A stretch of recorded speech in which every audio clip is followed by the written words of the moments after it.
Durant plus de 2 ans, ils ont sillonné l'océan Pacifique et ses barrières de corail, connues pour leur biodiversité exceptionnelle.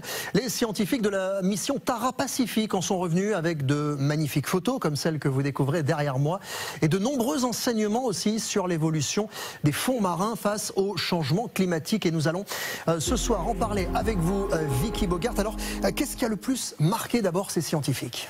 Eh bien, c'est la diversité du microbiome, c'est-à-dire de tous les micro-organismes présents dans les récifs coralliens du Pacifique.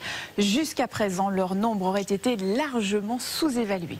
Vous l'avez dit, les scientifiques de l'expédition Tara ont également ramené des milliers d'images incroyables en 2 ans et demi d'expédition. Ils ont parcouru 100 000 km à bord de la goélette, réalisé 70 escales et près de 4000 plongées afin de collecter des milliers d'échantillons. Il faut savoir que les coraux couvrent moins de 0,2% de la superficie des océans et ils abritent 30% de la diversité marine connue à ce jour. C'est dire leur importance. Et ces coraux ont encore énormément de secrets à nous révéler. Tout à fait. Pour rappel, les récifs, ce sont des constructions vivantes formées par des animaux qui ressemblent à des petites méduses à l'envers et dont les squelettes calcaires donnent naissance à des colonies coralliennes. Ce sont des espèces qui peuvent vivre des centaines d'années. Il existe des coraux de plusieurs mètres de haut, âgés de 4 à 6 siècles. Les chercheurs vont donc tenter de mieux comprendre comment ces organismes arrivent à préserver aussi longtemps leur ADN en bonne santé.